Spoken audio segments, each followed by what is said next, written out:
the Old Gold Club. I'm Mikey Burrows. Alongside me, as ever, is Chris Iwelumo. In this episode, we're joined by a man who made 214 appearances over 9 years, putting him joint 71st on the all-time appearance list, and also 53 goals, which is joint 31st on the all-time scoring list. Welcome to the Old Gold Club, Melvin James Eves. Well, thank you, Michael Burrows. Normally, when people come on this program, people will know by now that I do give the full name, but I always call you Melvin anyway. Yes, the one person that did call me Melvin was my mother.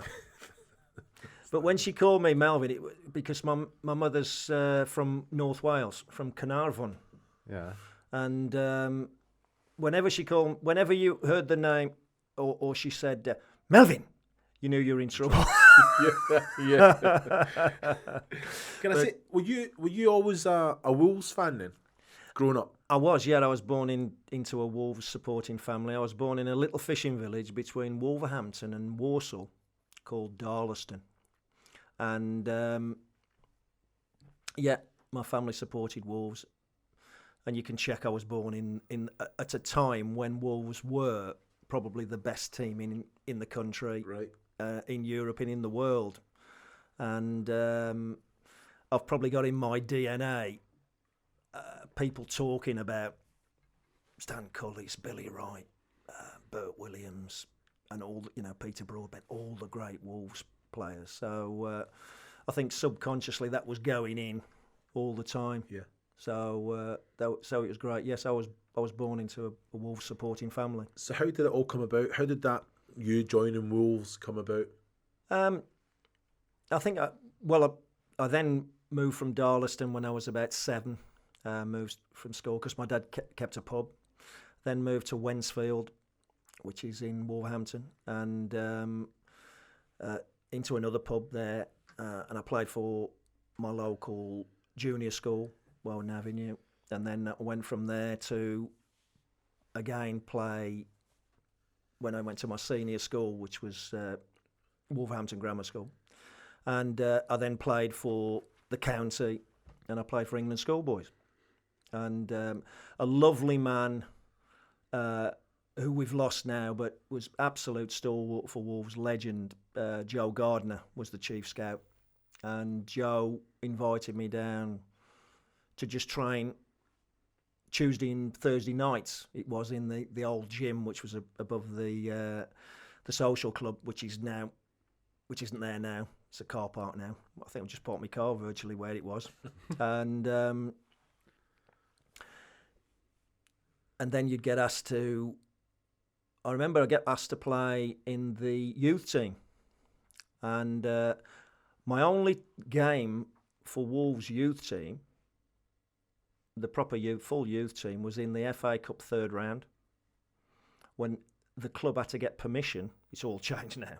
I had to get permission from the headmaster of my school for me to have half a day off, because it was in the week. Yeah. And we were playing at White Hart Lane, and Glenn Hoddle, and I think there were 5 of the Spurs players went on to play first team, including Hoddle, of course. And 5 of the Wolves team went on to make the first team as well, including myself. So it was a really good game, which we ended up losing 3-1, but it was 2-1 for about. We were really on the offensive, trying to get back into it to get it to 2-2, and then I think Spurs scored on a breakaway in the last minute, which made it look a bit. Who was in that team with you then? Of people like Kenny Todd, George Berry, Bob Hazel, Jerry O'Hara. So it was, really good lads that went on. But they had people like Chris Galvin and Hoddle himself. There were quite a few players that went on to make, play for Spurs as well. So it was great. And then the only other time, like my final kind of trial game really, was a reserve game here at Molineux, and it was against Leeds United, 3:00 on a Saturday afternoon, and at the same time Wolves' first team were playing at Ellen Road in in the top division, Division 1. And there were probably about a couple of thousand watching the reserve game. Probably quite a few hundred my mates coming to watch me from school and everything. And then I remember I came into the dressing room and they said, "Oh, you're number 10." And next to it, number 11 was somebody that I'd watched for 10 years from the North Bank. An absolute god and a hero, Dave Wagstaff. Yeah. So I've come in and I'm thinking, oh my word. Yeah. And Waggy was just sitting there. He hadn't got changed. And it was like 2:00 and 2:15, he's trying to slowly start getting changed. Waggy hadn't changed.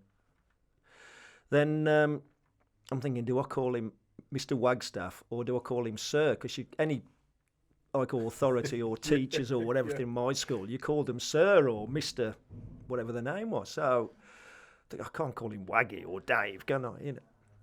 And about 2:45, 10 to 3, we're kicking off at 3:00. I'm fully changed. But we didn't go out before the game then. You only went out 6 or 7 minutes before and did a bit of a... You do some stretches in the dressing room, but that was how it was. A little kick around. Yeah, in the dressing room. So, anyway, I walked into there was a sauna area where the showers were and the toilets and the baths, and there was a big bath then, but there was then individual baths as well. So I walked into there, and Waggy's leaning against the wall, and he's saying, "Could you just stop there, lad?" So, of course, I'm frozen. I've got an order from Dave Wagstaff himself. "Could you stop there, lad, please?"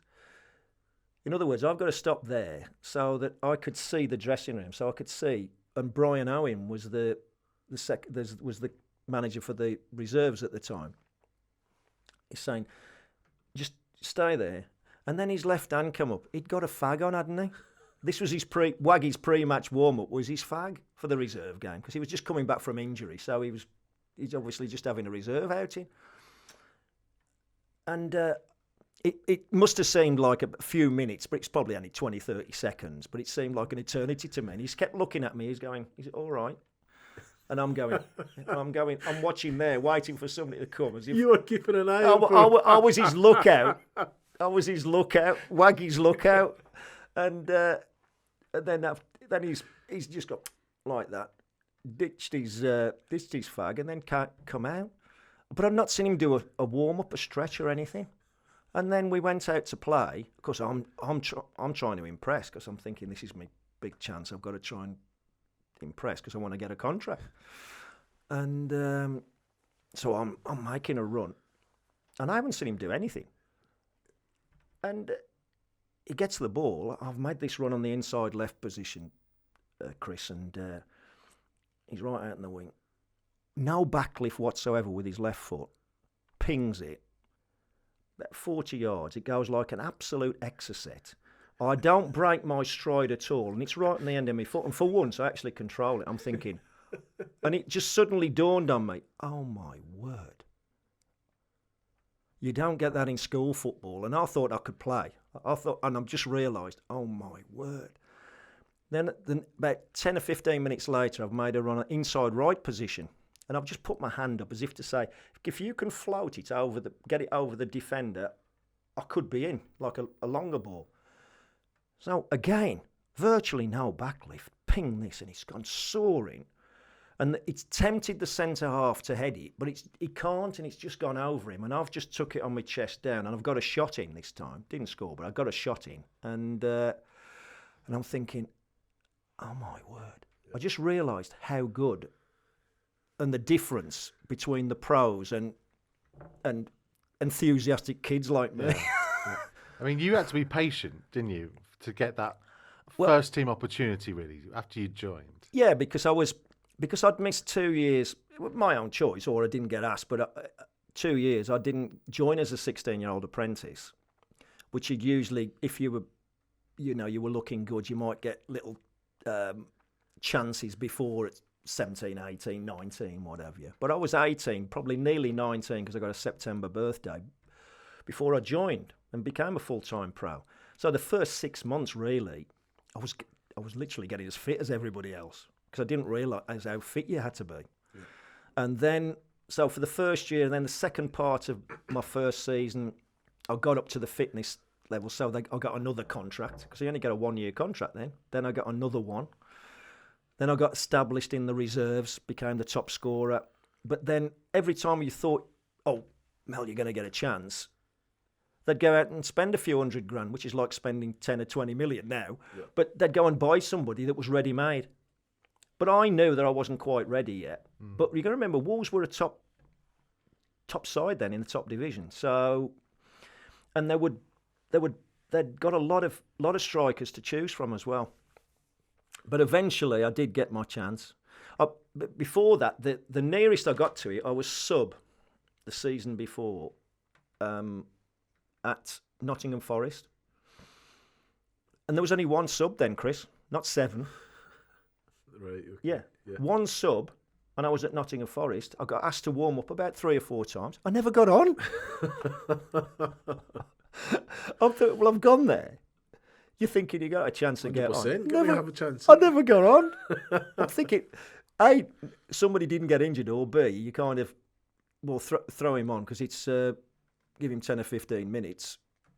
No. Because when you did get a chance, when you scored your first goal, you scored for 3 games in a row. Yeah. So it was Chelsea, Man United, Villa. Correct. In that order. Not bad. Yeah, so we'll backtrack. My first game was against Ipswich Town here in November 77. Yeah. I'd eventually got the chance. I was 21. So I'm a late starter, really. So I'm 21 when I get my chance, starting the first team.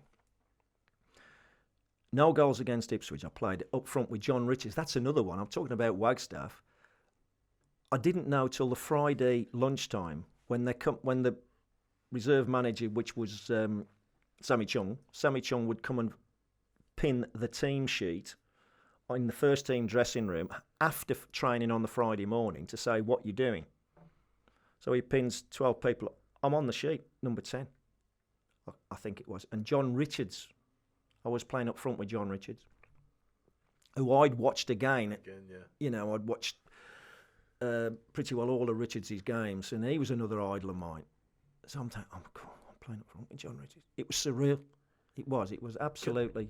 Can I ask? Was there more pressure on you being a Wolves fan and a local boy? And even though it must have been frustrating because you had to wait for your chance, obviously behind John Richards, Bobby Gould, and Alan Sunderland. Well, that's right. You had people like Alan Sunderland who then went on to have a great time at Arsenal. In front of me then, and what have you, and Bobby Gould and what have you. So now there was some absolutely top draw strikers here. You said yourself that you were top goal scorers in the reserves, and there's obviously everyone wants the local boy to come through and do well. There must be a murmur in there of this. We've got a young talent here coming through. Did you not think, just throw me in there? Was it frustrating actually having to wait and bide your time? It was, and sometimes I remember one of the senior pros and one of the coaches actually pulling me aside once and just saying, because I did get a bit frustrated. Oh, when am I going to get me? I was throwing my toys out the pram a little bit, and I can see it now. So I was reacting a little bit instead of being what I call responding appropriately, and I was getting a little bit frustrated because you think you're going to get a chance, and then suddenly they'd buy somebody and think, oh. When am I going to get? Am I going to have to go? You didn't do it so much then about going on loan to places. Now I probably would have gone on loan to somewhere to play. Yeah. But it wasn't really the thing to do then, because the reserves was such a good grounding for lads to come through. Whereas the under-23s, I think now is. But they actually get players on loan more, don't they now? Yeah.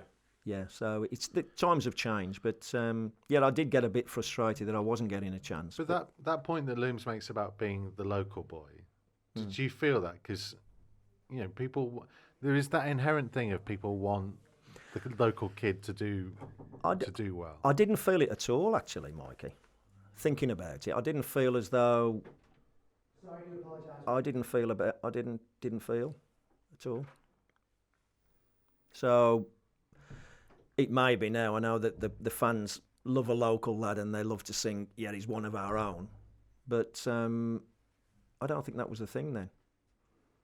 I think you did have more local lads because it's now going.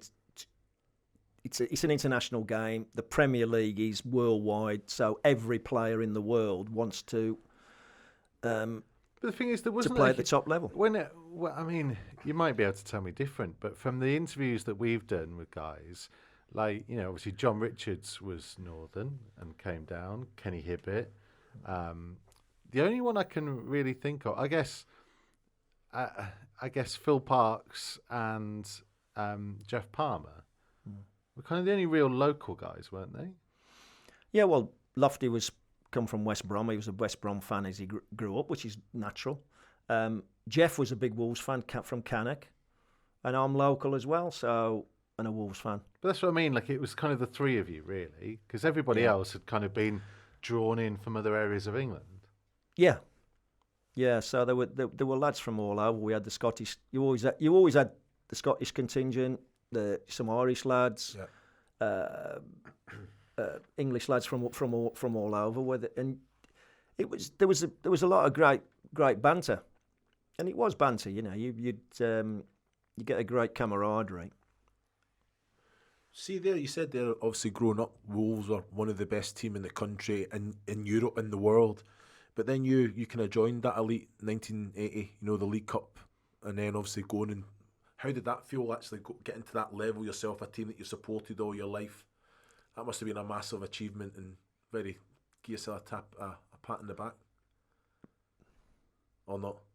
Yeah, no. I think it just because you had to work so hard to actually get in the team. I was always aware that I didn't take anything for granted. Right. You know, that you'd got to keep working and improving yourself, otherwise you might not get in.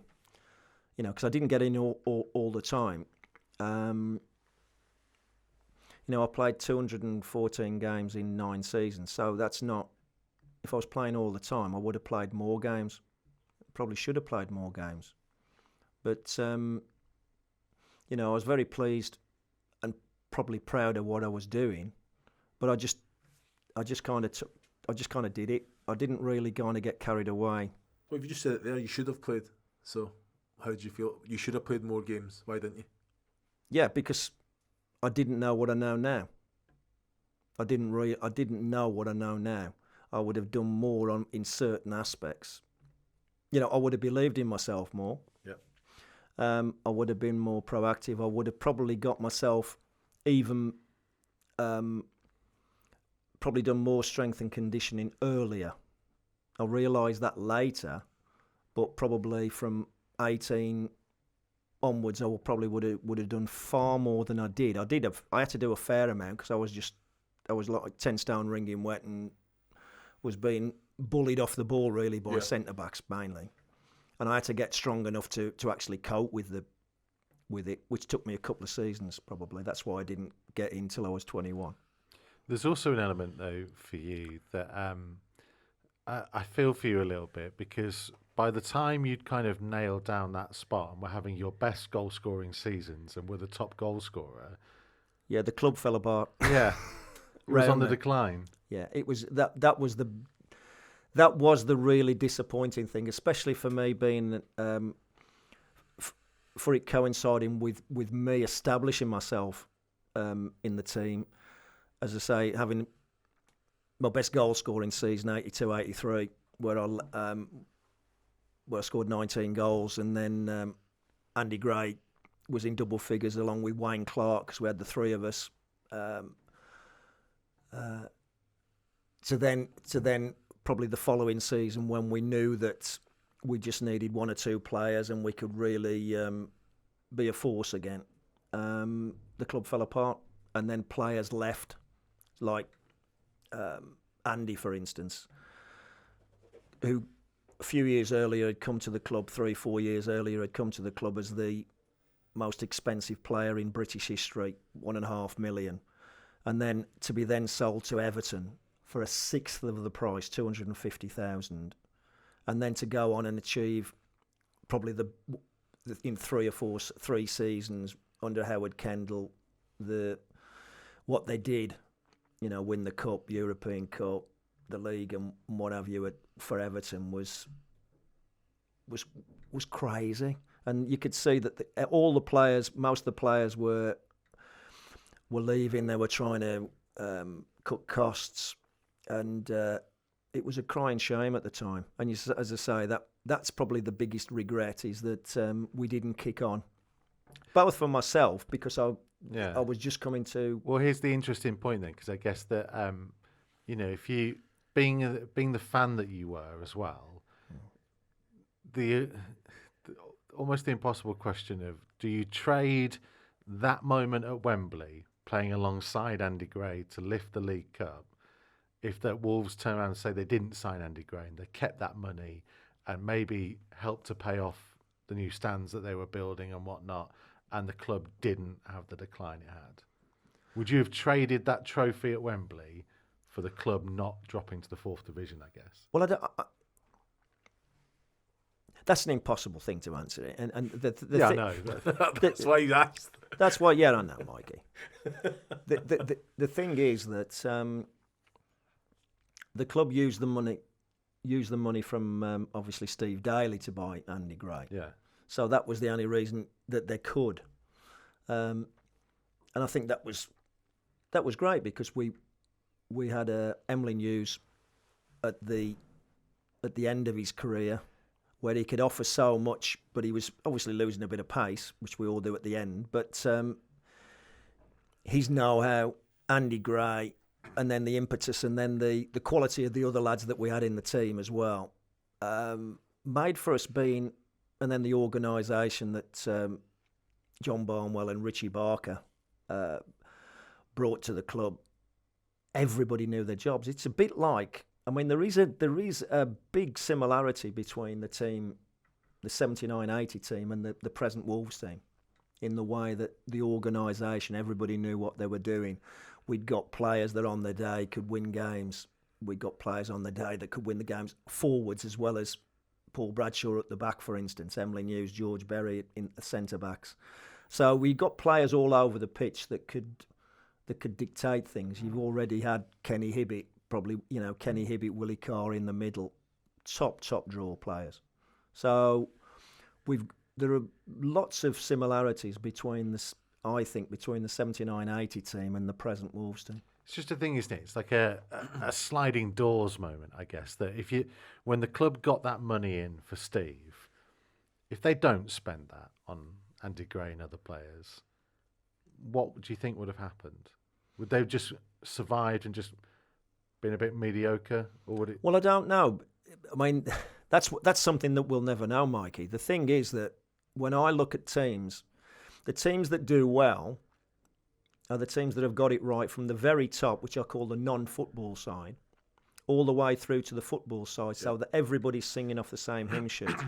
That's why I believe Wolves are doing well at the moment, is because you've got Fosun, then you've got Nuno and everything that he's doing, and every department, as well as the key one, is getting it right more times than you don't, is in the recruitment. So there are key things there.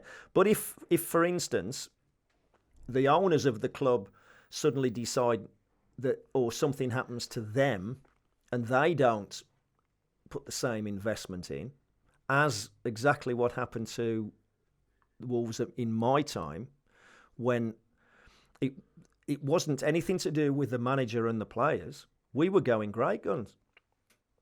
We just got the carpet was just pulled from underneath us because they'd got it wrong at the very, very top of the club, so they couldn't finance everything. And that was very evident then? So you get relegated, 80, 82, you get promoted 83, score 19 goals, like you say. There's goals coming from three main individuals. And that season 83, 84, it was very evident then that you were going down. So for the financial side was very evident, even with the players going out there, the collective that you had. Because it was after that obviously shortly into that season 83-84, Andy went to Everton. They were trying to get me out. I eventually ended up going to Huddersfield on loan, just to get people out the door. It was crazy. John had already gone to Portugal, John Richards. So I think Wayne Clark had gone to I think Blues first before he went to Everton. So there were. It was disintegrating. Instead of adding to the players that got us up in 82-83 to just stabilise and do well in the First Division, or the Premier League as it is now. We went totally the other way. So we could see it just wasn't right. It just wasn't right, and they got real problems. And that's what can happen to clubs. But as I say, as long as, and I'm not privy to what's happening, as long as Fosun are doing what they intend to do, then I think Wolves are going in the right direction. So saying what Mikey's saying there, is the risk not worth the reward, isn't it? Because to go out and actually go and win the cup, there's teams that have existed for 150 years that haven't. Yeah, look, I realise it's a difficult question. I'm just fascinated into Mel's mindset, I guess, of that element, because there are few Wolves fans. Every Wolves fan would dream of wearing the old gold at Wembley, and you got to do it. But then knowing what happened to the club afterwards, that's kind of the impossible element to it. Well, the thing is that first time I went to Wembley was in 1974, and I was still at school then, so I didn't join till 75. And that was to see Wolves beat Manchester City 2-1 in the League Cup. Kenny Hibbett, John Richards scored the goals. I then joined John Richards and Kenny Hibbett at the club. They then play in I play with them in the next time that I go to Wembley. So the second time I go to Wembley, I'm playing. It's brilliant. It's surreal. For a kid that's brought up as a Wolves fan, has got Wolves in his DNA. It's magical. Then when you come out of the dressing room, because we went on the Friday, which we went down there, I think, on the Wednesday or Thursday morning to stay in a hotel, do some training nearer to Wembley, and then on Friday we went for a trip to the stadium, see the dressing room that we were changing in, get used to the surroundings, have a walk on the pitch, and then we went back to the hotel. But on the Saturday, because the game was on a Saturday, we come, and then we're in the it was a big corridor that goes out to the pitch, but we're behind the goals then. Yeah. It's changed now. The old Wembley, you come out behind the goals, and we're there with Nottingham Forest, who'd been there before. They'd won it twice on the trot. They were expected to win 3 on the trot against us. Reigning European champions. Europe, and then went on a couple of months later to actually retain it, which is just shows what a team that we were playing against, Cloughie's outfit then. And then, but little did I know, when we came out, that's the Wolves end. And what they don't prepare you for is the absolute noise that comes out. And when I mention it now, that hairs stand on the back of your neck, you're thinking,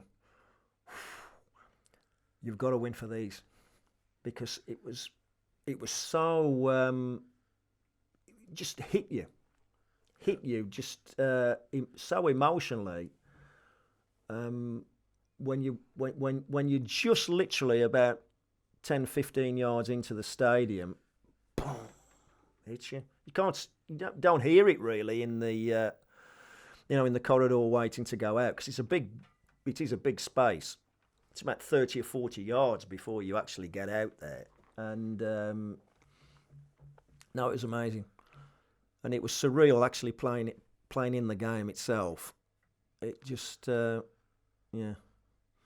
in essence, then, your answer to that original question is you wouldn't trade that day for anything. No. Which is fair enough. No, because I've only been to Wembley once. Fortunately, in front of 100,000 people, we won. And I played for my team. It's a lovely moment to finish on. There'll be loads more from Mel on our extended podcast available to download from all the usual places. We will get into a lot more to discuss. Thanks for watching.